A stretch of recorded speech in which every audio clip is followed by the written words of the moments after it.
Here is a little follow-up to the Landsdowne bra. I did a review some time ago, back in February, and that's on the YouTube. But what I wanted to do is just review exactly how to put the channeling on a frameless bra. And the Landsdowne is such a great bra. I've already put the cups together. Here are the cups, and I did it out of a stable fabric. This is just a cotton, like a linen blend, and I did the sides. Here are the cups, sides, side frames, and the bridge. The notches are very, very important. It's a frameless bra, so it has a bridge in the middle and the partial frames on the side. And then I'm going to use a contrast channeling so you can really see how to put the wire channeling on, because that's the most confusing part in doing a frameless bra. So I'm going to stitch these together here. There's 2 notches on the frame piece. There's a notch there, and here they are, here and here. And these 2 notches line up with the seam of the cup pieces. The cup has an outer cup and a center front cup. And the bridge is put together, folded here, and folded on the bottom. So when you put the 2 pieces together, just fold it on the top, fold it on the bottom. Stitch it on the top, stitch it on the bottom, and then fold it out and press it depending on your fabric. And then this notch lines up with the seam and lines up with the folded edge or your lace edge, depending on what fabric you're using. Whenever I use this really stable fabric, I always cut on the fold because I like having a folded center. If I use lace, my lace valleys are here with the scallops, and I would line the bridge up with the valleys of the scallops of the lace. But regardless of that, the notch lines up right here with the seam of the cups. Okay, so we'll put that there, and we'll do that on both sides. The thing is, the channeling gets put on when the whole bra is put together, and you'll see why.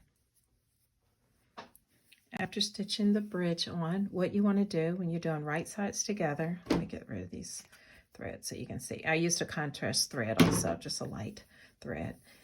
You want to stitch the bridge right at the cup and then keep going so you can get a stitch, almost like a stay stitch, and a guideline for when you're going to put the channeling on, and then continue sewing, putting the frame on. So there's a frame on the side of the cup. There's the bridge. And you're going to put a continuous stitch along there. So you'll have this seam along the fullness of the bottom of the cup. And then let's do it on the other side. So here we go. Here's the cup, the bridge. It's stitched here. Those notches line up with the side seams of the cup. And here's the side frame. And the notches of the bottom of the cup line up right with the bottom of the frame. So there's that. You see it on the other side. And what you did is you continued the stitch, and this is what the pattern instructions recommend.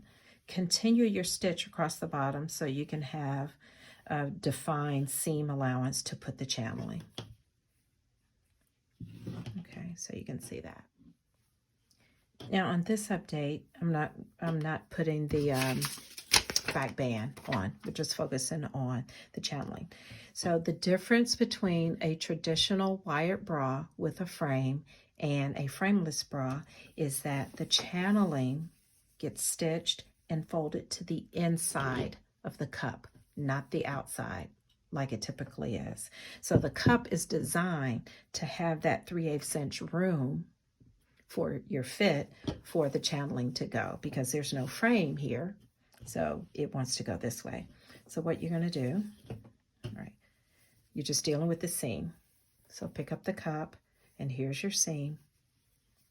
And on the outside of the seam, your first stitch is going to be on the frame side. So put it on the outside edge. Let's pin that or clip it. If I can get it together.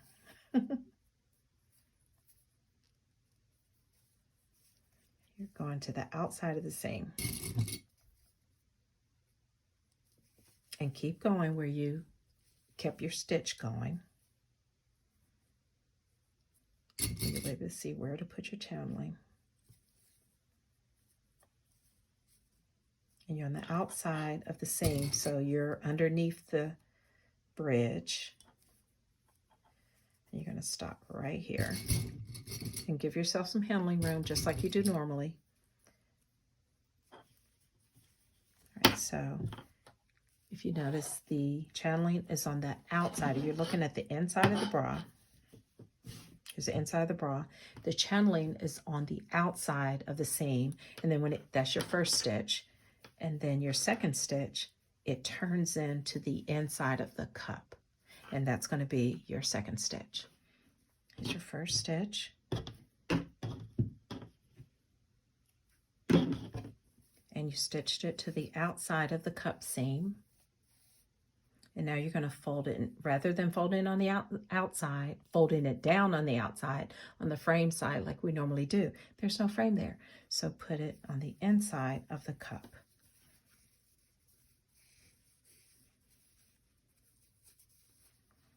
And if we look at it, you'll see there's a seam right there. So here's the partial frame here. Here's the bottom of the cup. And then your second stitch, your top stitch to secure the channeling is going to be on the cup side. Here it is.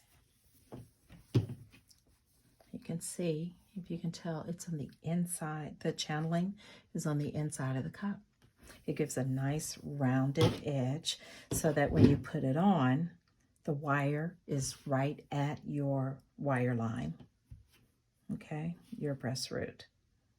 And here is where the elastic will be for the frame and the back band. So ignore that, but just check out how nice and smooth that channeling is. Let's do it again. Fold this back, turn the bra to the other side. And this is the seam that you're going to stitch your channeling on. The inside. There's your handling room, just like normal.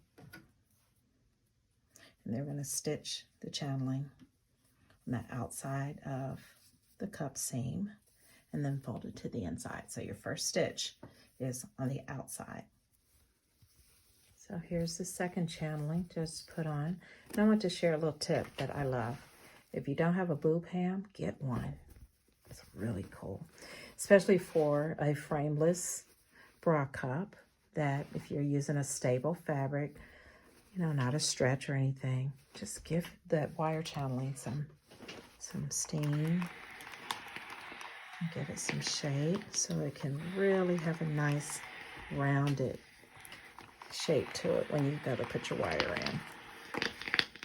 in. Uh-oh, too much steam there.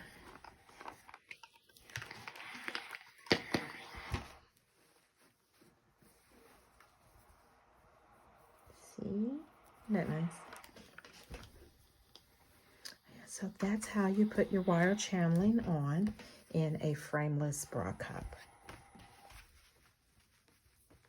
All right, good luck with it. This is the Landsdowne bra. I did a pattern review over it. I love it. I think it's an overlooked bra with orange lingerie, but I really would love for you to take a go at it. It's a really nice looking bra. So check out the pattern review.